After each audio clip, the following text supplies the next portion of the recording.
Welcome to Learner B.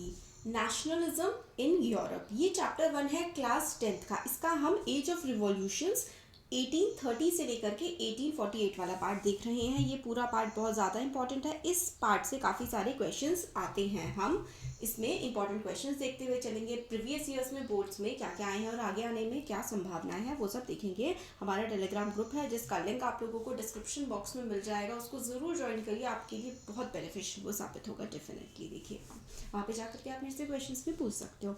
तो as conservative regimes try to consolidate their power. देखो conservative regimes कौन सी होती हैं, हमने पहले भी देखा है चैप्टर में। कंजर्वेटिव वो लोग होते हैं जो ये चाहते हैं कि बदलाव ना आए।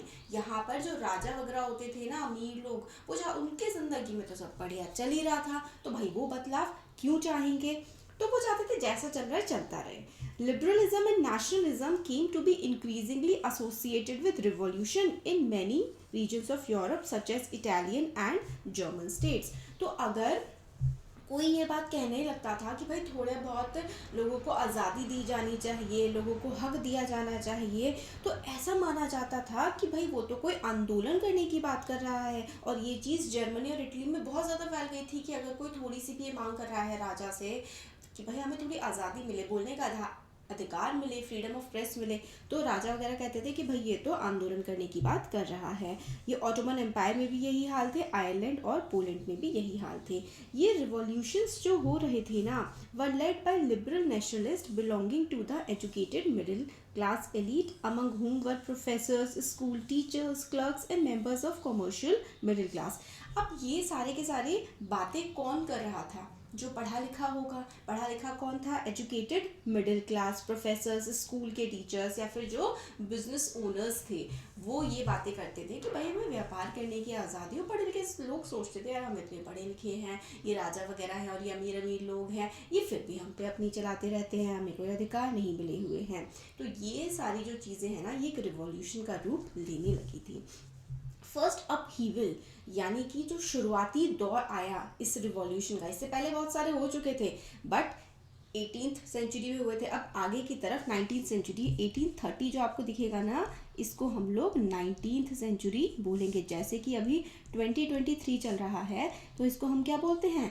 21st बोलते हैं ना। देखो यहाँ पे तो 20 है बट हम बोलते हैं इसको 21st है। तो जो 18 वाला होता है ना, वो 19th सेंचुरी बोला जाएगा।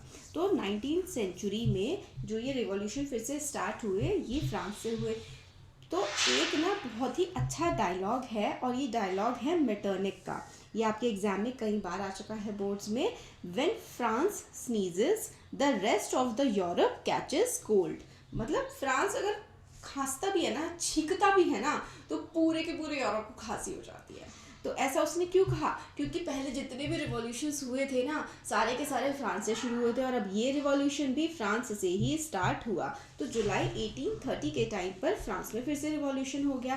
बर्बन डायनेस्टी जो कि दोबारा से पावर में आई थी, who had been restored to power during conservative reaction after 1815, were now overthrown by liberal revolutionaries who installed a constitutional monarchy with Louis Philippe at its head। अब देखो बर्बन डायनेस्टी जो आई थी उसको फिर हटा दिया और लोगों ने मिलकर के किसको ले आए? वो ले आए एक कॉन्स्टिट्यूशनल मोनार्की, लुइस। तो देखो क्या हुआ, पहले राजा आया, राजा गया, फिर राजा आया, मतलब फ्रांस में तो यही चले जा रहा है।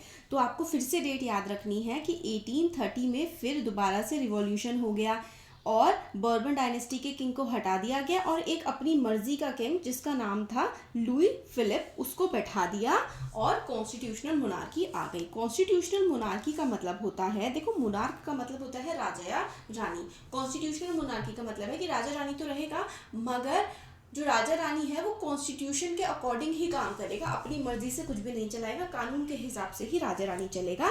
ये होती है कॉन्स्टिट्यूशनल मोनार्की।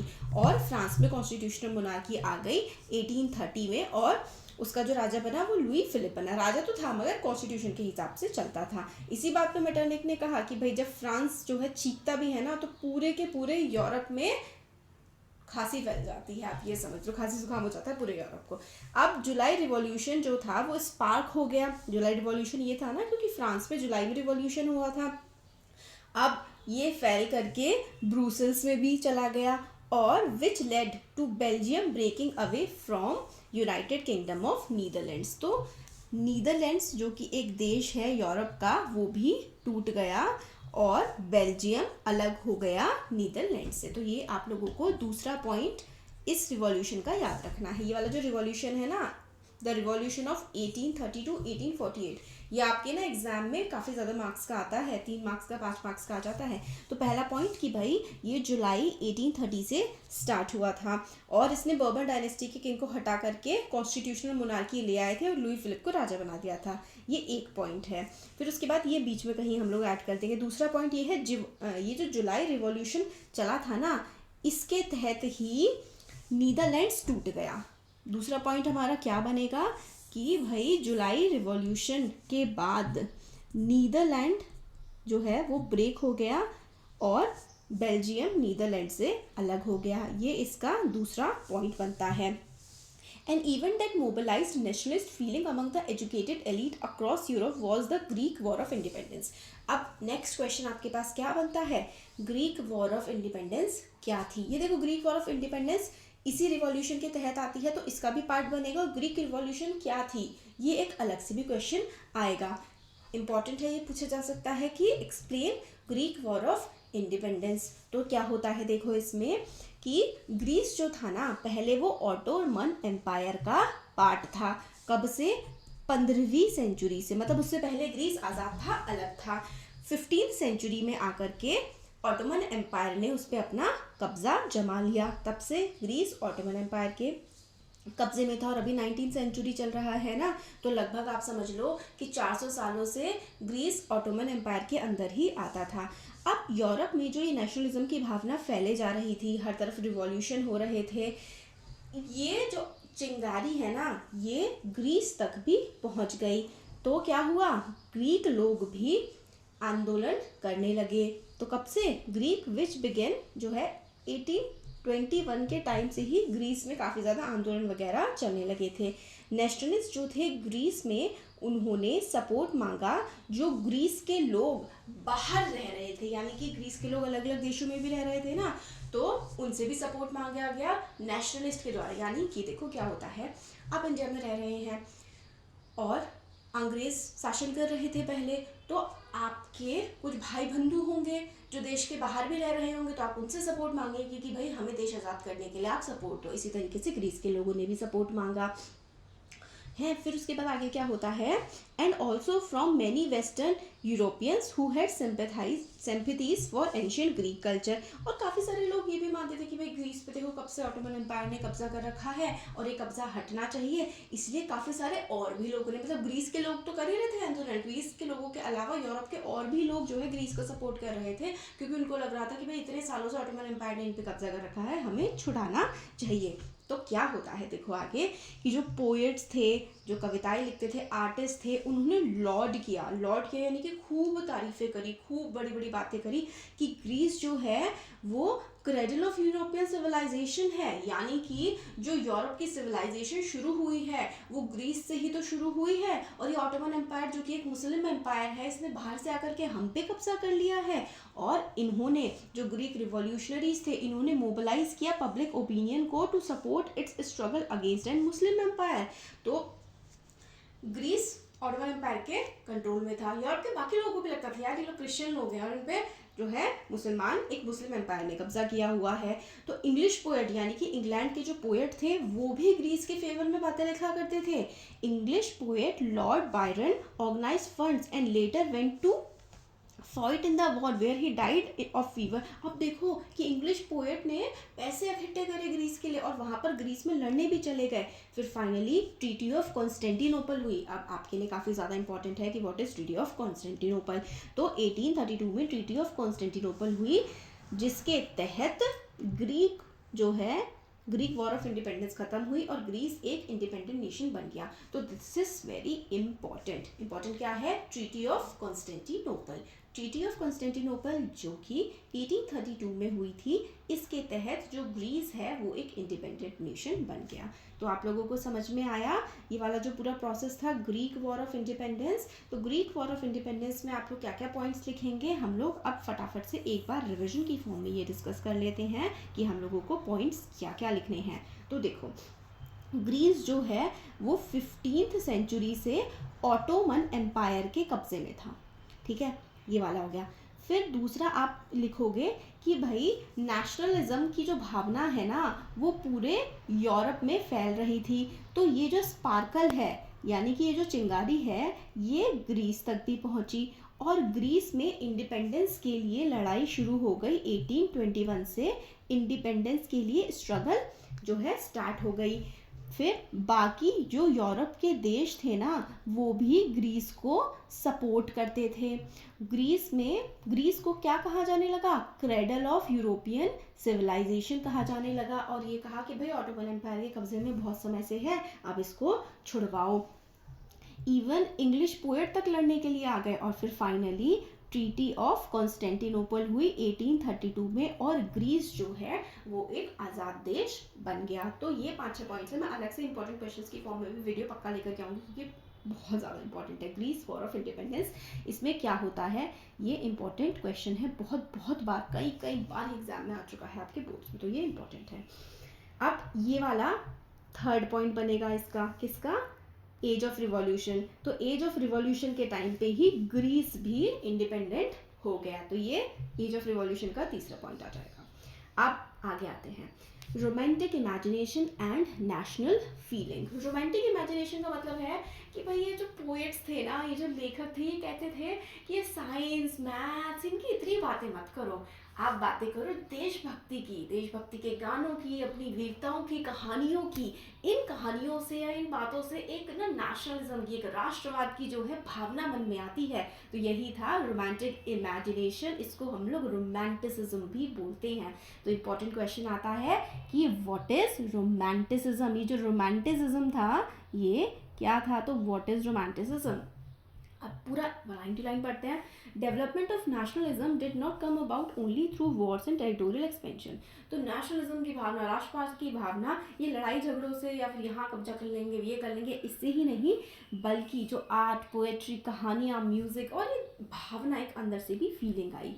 रोमांटिसिज्म यही है कि एक कल्चरल मूवमेंट है, अपना जो आपका एंशियंट कल्चर रहा है उस कल्चर के अकॉर्डिंग, उस कल्चर को मन में रख करके गाने, कहानियाँ, लोक कथाएं, इन सब से आप एक गर्व की अनुभूति करें कि ये हमारा देश है और उस देश के लिए लड़ने मरने को तैयार हो जाए। यही था रोमांटिक मूवमेंट या फिर रोमांटिसिज्म।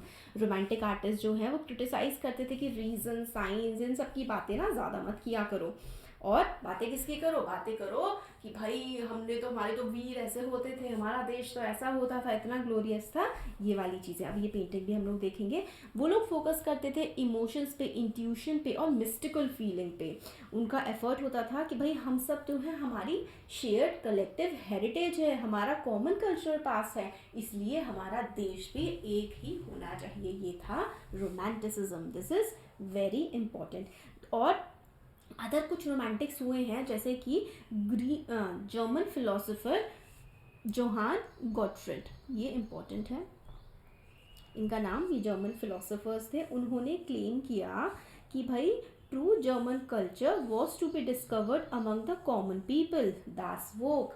तो जो ट्रू जर्मन कल्चर है वो कहाँ आएगा, वो जर्मनी के लोगों में ही आएगा। और जर्मनी के लोगों यानी कि कॉमन पीपल को क्या बोला गया, दास वोक। और फिर आगे कहते हैं, और ये कैसे आएगा, फोक सॉन्ग, पोएट्री, डांसेस, यही ट्रू स्पिरिट है हमारे नेशन की। यानी कि नेशन ट्रू स्पिरिट क्या है, जर्मन में वॉक्सजैट, ये ट्रू स्पिरिट है जर्मनी की। तो उन्होंने क्या किया, कलेक्ट करना शुरू करा, रिकॉर्ड करना शुरू करा फोक कल्चर को, फोक गानों को, क्योंकि ये नेशन बिल्डिंग के लिए बहुत ज़्यादा इम्पॉर्टेंट है। साथ ही साथ एम्फेसिस दिया गया, काफ़ी ज़्यादा इम्पॉर्टेंट दी गई ऑन वर्नाकुलर लैंग्वेज, यानी कि जो लोकल भाषाएं हैं इनमें बहुत ज़्यादा इंपॉर्टेंस दी गई। कलेक्शन किया गया लोकल फोक स्टोरी को, मतलब लोग ना भूल गए थे कि क्या कहानियाँ थी, तो कुछ लोगों ने बेड़ा उठाया, गांव-गांव गए और कई कहानियाँ उन्होंने इकट्ठी करी और किताबें छपवाई ताकि वो फिर से लोकप्रिय हो सके। ये एग्जाम्पल है ग्रिम ब्रदर्स का, folk tales and nation building. Grimm brothers गांव-गांव गए, जो फेरी टेल्स होती हैं या फिर जो लोक कथाएं कहानियाँ होती हैं उनको इकट्ठा किया ताकि पूरे देश में उनको फैलाया जा सके। तो इस तरीके से नेशनलिस्ट भावना रोमांटिसिज्म के थ्रू फैलाई। Specially This was especially so in the case of Poland, which has been partitioned at the end of 18th century by the great powers Russia, Prussia and Austria. अब देखो कि भाषा के आधार पर लोगों में राष्ट्रवाद फैला, लोगों में नेशनलिज्म की फीलिंग आई कि हम और तुम, हम तो बिल्कुल एक जैसी भाषा बोलते हैं, तो हमारा सबका देश एक ही होना चाहिए ना। तो भाषा के आधार पर पोलैंड दोबारा से बना, जो कि पहले 18th सेंचुरी के टाइम पर रशिया, प्रशिया और ऑस्ट्रिया ने मिलकर के पोलैंड के टुकड़े कर दिए थे। इवन तो पोलैंड एग्जिस्ट नहीं करता था एक देश के तौर पर, मगर लोगों ने अपनी भाषा को नहीं बोलना छोड़ा, उन्होंने अपना म्यूज़िक, अपना डांस, अपना कल्चर नहीं छोड़ा।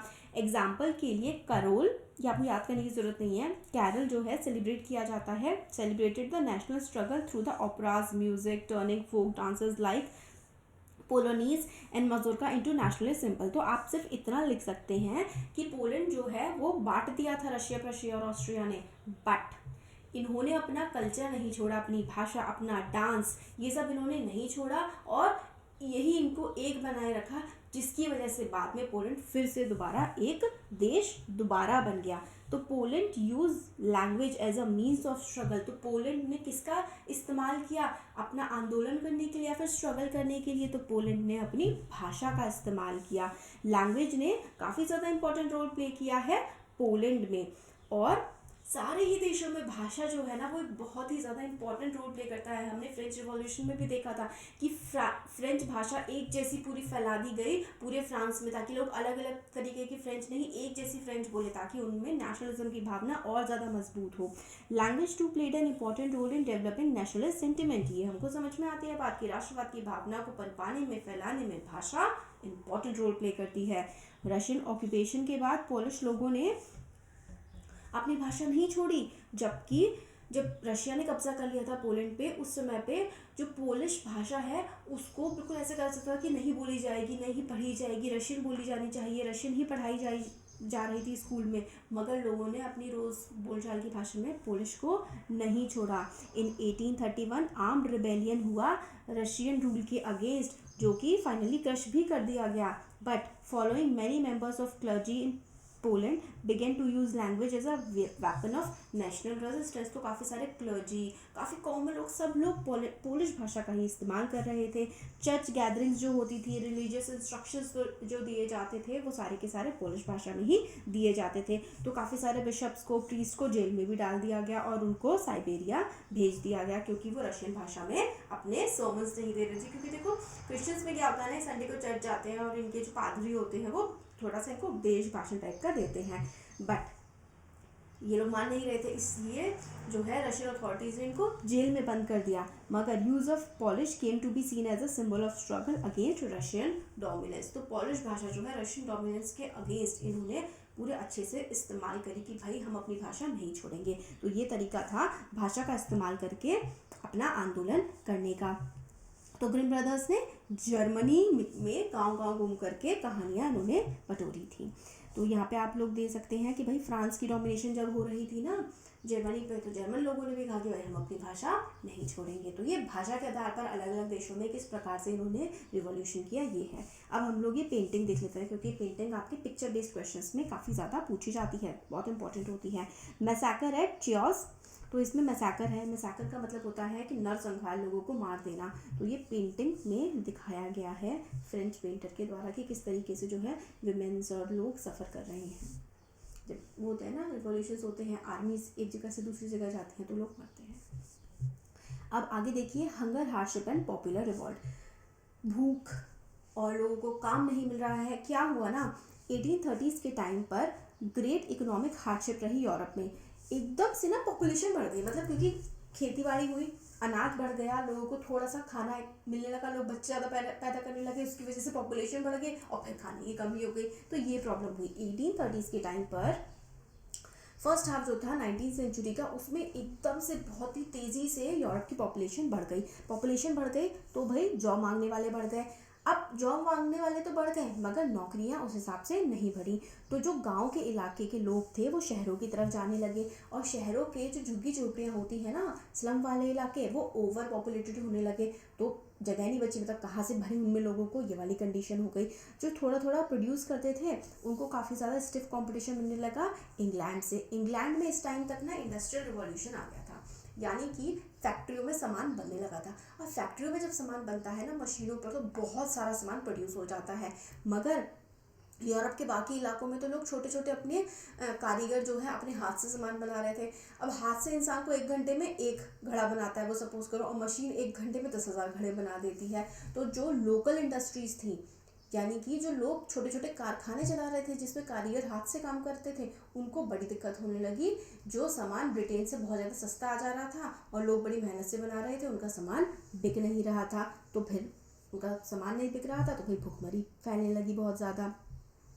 अब टेक्सटाइल प्रोडक्शन के टाइम में ऐसा बहुत ज़्यादा हुआ कि कपड़ा हाथ से जो बनता है उसमें टाइम लगता है, मशीन से तो वो एकदम बन जाता है। तो काफ़ी सारे जो यूरोप के रीजन थे ना, वहाँ पे बड़ी दिक्कत होने लगी। एक और दिक्कत क्या थी, यूरोप में एरिस्टोक्रेसी फैली हुई थी बहुत ज़्यादा। एरिस्टोक्रेसी मतलब कि भाई बहुत सारी ज़मीन जो है वो कुछ ही लोगों के पास है, और बाकी लोग जो है उसमें गुलामों की तरह काम कर रहे हैं। फ्यूडल ऑब्लिगेशंस हैं लोगों पे, मतलब काम कर रहे हैं, पैसा नहीं मिलता है, और कुछ लोग बहुत ही ज़्यादा एंजॉय कर रहे हैं जो बहुत ज़्यादा अमीर एरिस्टोक्रेट्स हैं। ये प्रॉब्लम हो गई। और क्या प्रॉब्लम हुई, भाई खाने के दाम बहुत ज़्यादा बढ़ गए, क्योंकि बैड हार्वेस्ट हुई, यानी कि फसल भी खराब हो गई इसी साल। पॉपुलेशन बढ़ गई, फसल खराब हो गई, काम नहीं है, यूरोप में भूखमरी फैल गई बुरी तरीके से।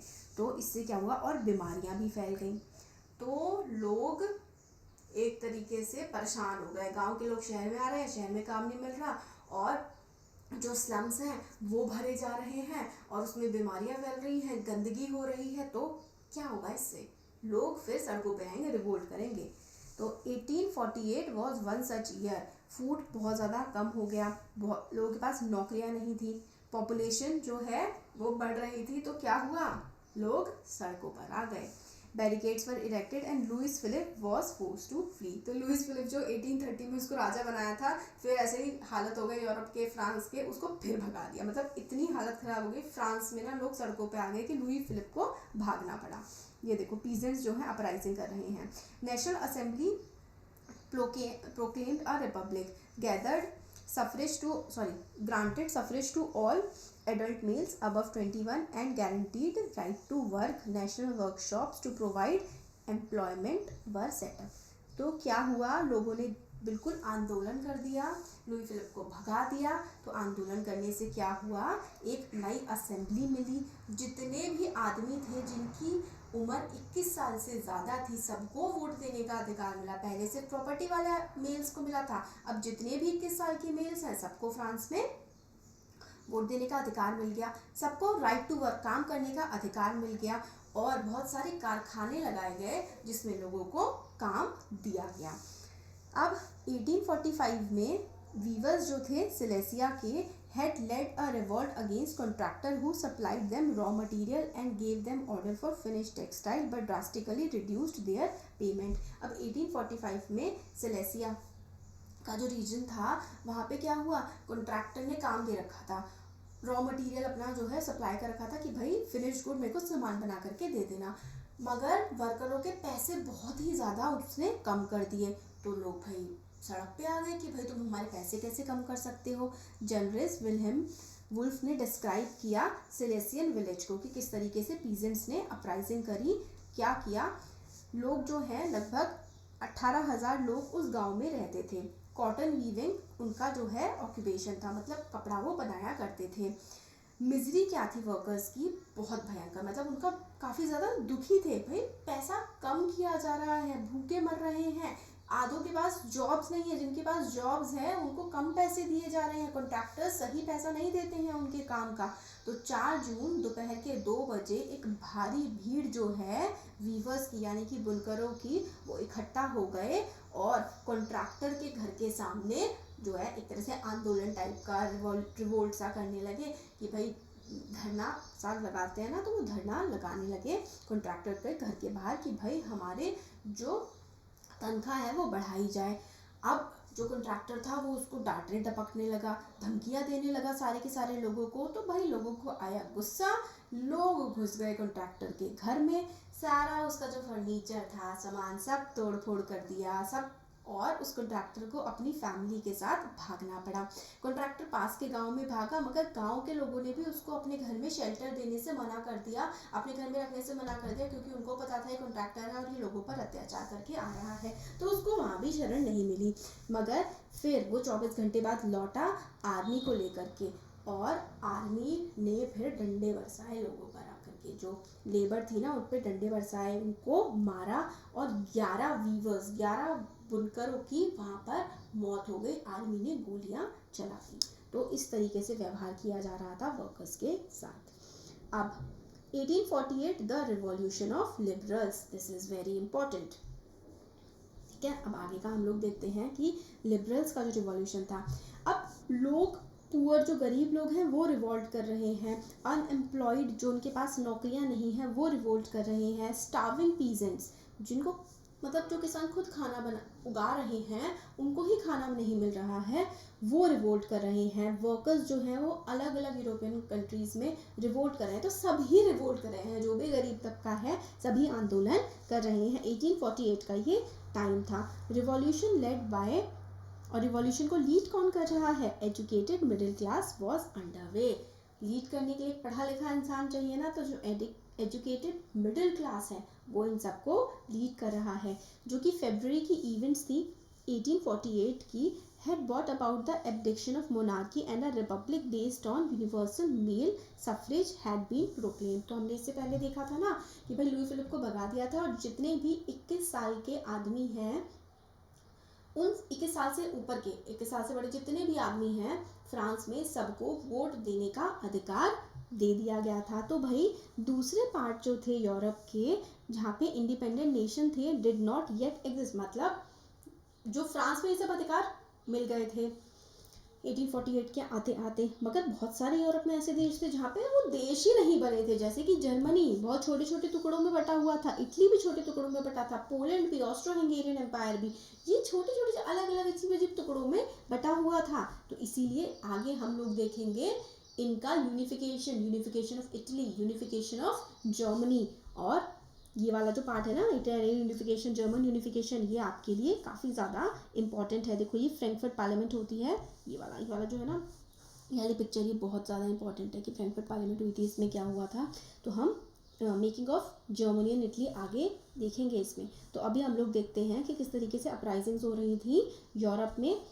चलो, तो ये नेशन स्टेट्स अभी तक नहीं बने थे, मगर यहाँ पे रिवोल्ट चल रहा था। देखो नेशन स्टेट्स हम लोग स्टार्टिंग में समझ चुके हैं कि भाई एक देश पहले ही छोटे छोटे टुकड़ों में बटे हैं कि हाँ ठीक है, हम भी जर्मनी, हम भी जर्मनी, हम भी जर्मनी, सब जर्मनी, मगर जर्मनी एक कुछ है ही नहीं। तो नेशन स्टेट बनाने के लिए इसमें काफ़ी सारे आंदोलन चल रहे थे।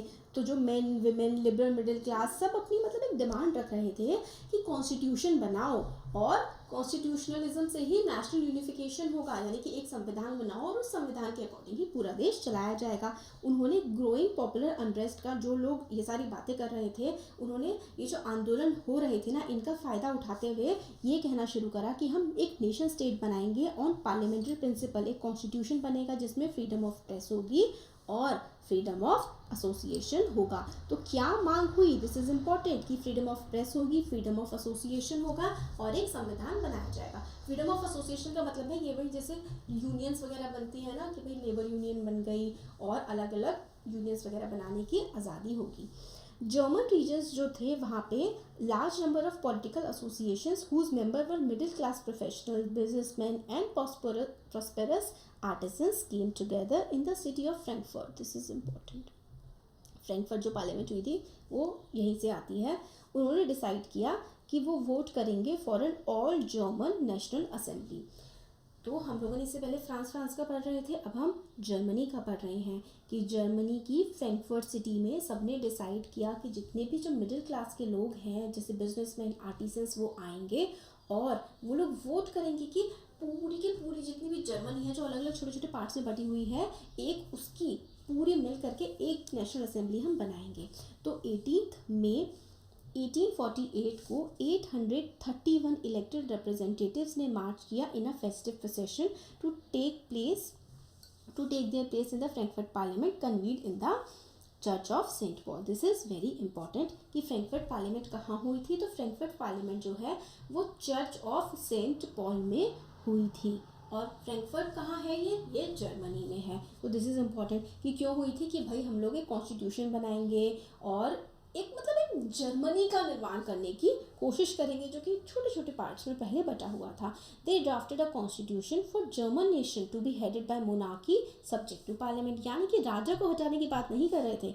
कॉन्स्टिट्यूशन होगा और राजा उसका हेड होगा, मगर राजा को कॉन्स्टिट्यूशन की बात माननी पड़ेगी, अपनी अपनी नहीं चलाएगा। When deputies offered the crown on these terms to Frederick William four, फिर लोग गए फ्रेडरिक विलियम फोर जो कि किंग था प्रशिया का, उसके पास कि भाई ये सारी डिमांड्स मान लो। किंग ने इन सब डिमांड्स को रिजेक्ट कर दिया and joined other monarchies to oppose the elected assembly. तो लोग इकट्ठा होकर के गए कि भाई राजा मान ले। राजा ने कहा भाई मैं नहीं मानूंगा, और राजा ने उनके खिलाफ कि भाई बेटा तुम तो पिटोगे मेरे से, ये वाली चीज़ कर दी। While opposition of aristocracy and military become stronger the social basis of parliament eroded, यानी कि मिलिट्री एरिस्टोक्रेसी इन सब ने मिलकर ये जो पार्लियामेंट बैठी थी ना फ्रैंकफर्ट में, इसको दबा दिया, इसका दमन कर दिया। पार्लियामेंट जो है उसमें मिडिल क्लास के लोग थे जिन who resisted the demand of workers and artisans and subsequently lost their support. क्या था ना, देखो फ्रैंकफर्ट पार्लियामेंट की कमजोरी क्या थी, इसमें मिडिल क्लास लोग थे। अब मिडिल क्लास लोग जो है ना वो वर्कर्स की या फिर आर्टिसंस की डिमांड को नहीं मान रहे थे, लेबर की डिमांड को नहीं मान रहे थे। अब भाई सिर्फ अपना अपना सोचोगे और आपसे जो नीचे हैं उनका नहीं सोचोगे तो उनका आपका सपोर्ट नहीं मिलेगा। तो जो मिडिल क्लास के लोग थे जिन्होंने फ्रैंकफर्ट पार्लियामेंट बनाई थी ना, उनको वर्कर और आर्टिसन का सपोर्ट नहीं मिला। अब सपोर्ट नहीं मिला तो मिलिट्री ने, राजा ने इनको आराम से दबा दिया और ये पार्लियामेंट खत्म हो गई। अब विमेन मूवमेंट की बात आती है जिसको हम लोग क्या कहते हैं, जिसको हम लोग फेमिनिज्म या फिर फेमिनिस्ट मूवमेंट कहते हैं। फेमिनिस्ट एक ऐसी विचारधारा है, awareness of women rights and interest based on belief of social economic and political equality of all genders. यानी कि फेमिनिज्म ये कहता है कि आदमी और औरत बराबर है, जो काम आदमी कर सकते हैं वो औरतें भी कर सकती हैं, किसी भी तरीके से आप औरतों को कम ना समझे। यही है फेमिनिस्ट मूवमेंट, और ये इक्वालिटी ऑफ ऑल वुमेन की बात करती है। तो इसमें ये है issue of extending political right, कि भाई जो आप वोट देने के अधिकार हैं या फिर जो भी राइट्स हैं आपने मेन को दे रखे हैं, आप वो राइट्स औरतों को भी दें। ये काफ़ी ज़्यादा कॉन्ट्रोवर्शियल था कि औरतों को ये राइट्स दिए जाएँ। औरतें जो हैं उनको तो घर का काम करना चाहिए, बाहर का काम तो आदमी करेंगे ना, ये तो बहुत ही नेचुरल है। तो भाई औरतों ने ये बात नहीं मानी, कुछ आदमी भी जो थे वो भी ये बात नहीं मानते थे, वो भी वुमेन का सपोर्ट करते थे। वुमेन्स ने काफ़ी सारे अपनी ऑर्गेनाइजेशंस बनाई, न्यूज़पेपर्स लिखे, पॉलिटिकल मीटिंग करी, डेमोन्स्ट्रेशन किए कि भाई जो है वो विमेन को भी अधिकार दिए जाएं। कुछ जैसे कि पॉलिटिशियंस थे जैसे कार्ल वेलकर, वो यही कहते थे कि भाई विमेन का काम होता है घर में रहना, बच्चे संभालना, आदमी का काम होता है बाहर जाना, पैसे कमाना, और वो पैसे से उसका घर चलेगा। मगर घर में तो विमेन ही रहेंगी ना, अगर विमेन भी बाहर जाएंगी तो बच्चे कौन संभालेगा, और हमारा जो सोशल स्ट्रक्चर है वो बिगड़ जाएगा। ऐसा कुछ लोगों का मानना था। मगर फेमिनिज्म क्या कहता है कि औरत और आदमी बराबर हैं, जितना हक आदमी के पास से बाहर जा करके काम करने का उतना ही हक एक औरत के पास भी है। अभी जो फ्रैंकफर्ट पार्लियामेंट वाला सेंट पॉल के चर्च में हुआ था, ये बहुत ज़्यादा इंपॉर्टेंट है।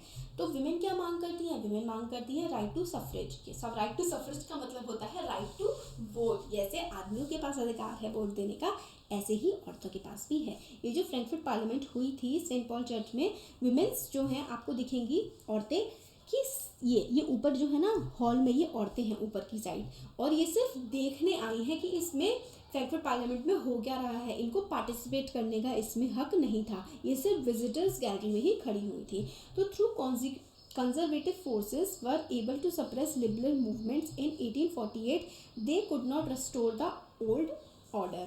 Monarchs were beginning to realize that the cycle of revolution and repression could only be ended by granting concession to the liberal nationalist revolutionaries. तो 1848 का मूवमेंट जो था भले ही वो दबा दिया गया हो, मगर ये जो एरिस्टोक्रेसी थी या जो राजा थे ना, इनको एक बात तो समझ में आ गई थी कि अगर हम कुछ कंसेशंस नहीं देंगे, कुछ बातें हम बाकी लोगों की नहीं मानेंगे ना, तो हमारा राज भी ज़्यादा चल नहीं पाएगा, कुछ कंसेशंस या कुछ बातें तो हमें माननी ही पड़ेंगी। इसलिए जो ईयर्स थे ना after 1848 the aristocratic monarchies of Central and Eastern Europe began to introduce the changes that had already taken place in Western Europe before 1815। तो देखो जो वेस्टर्न यूरोप में चेंजेस आते थे ना वो पहले आ जाते थे और उसके बाद ईस्टर्न यूरोप में आते थे। तो जो बदलाव 1815 के टाइम पर वेस्टर्न यूरोप में आ गए थे वो 1848 के बाद ईस्टर्न यूरोप में भी आने लगे थे। क्या क्या बदलाव हुए? सर्वडम और बॉन्डेड लेबर को अबॉलिश कर दिया गया। सर्वडम यानी कि लोगों से जो है एक वो है, आप समझ लो ज़मींदारी, ज़मींदार है, उसकी ज़मीन है और उस पर कोई और काम कर रहा है, वो लेबर है, उसको थोड़ा बहुत खाने पीने का मिलेगा और बाकी सारा पैसा जो है वो ज़मींदार के पास चला जाएगा। बॉन्डेड लेबर मतलब ज़बरदस्ती काम करवाना बिना पैसे दिए। तो सर्वडम, बॉन्डेड लेबर, ये सबको अबॉलिश कर दिया गया हैब्सबर्ग एम्पायर में भी और हैब्सबर्ग जो एम्पायर का जितना भी इलाका था रशिया में भी। Habsburg rulers granted more autonomy to the Hungarians in 1867। अब हैब्सबर्ग एम्पायर जो था, हंगरी एक अलग देश है, अब तो बहुत छोटे छोटे देश बन चुके हैं, पहले अलग अलग एम्पायर्स हुआ करते थे यूरोप में। तो उन लोगों ने हैब्सबर्ग एम्पायर ने हंगेरियंस को भी थोड़े राइट्स देने शुरू कर दिए। अब हम जो है आगे देखेंगे unification of Germany, very important. Unification of Italy, this is also very important कि भाई जर्मन जो है यूनिफिकेशन कैसे हुआ, इटालियन यूनिफिकेशन कैसे हुआ, ब्रिटेन का क्या अजीब सा केस है, ब्रिटेन ने कैसे अपने आसपास के आइलैंड्स पे कब्जा कर लिया, तो ये हम देखने वाले हैं।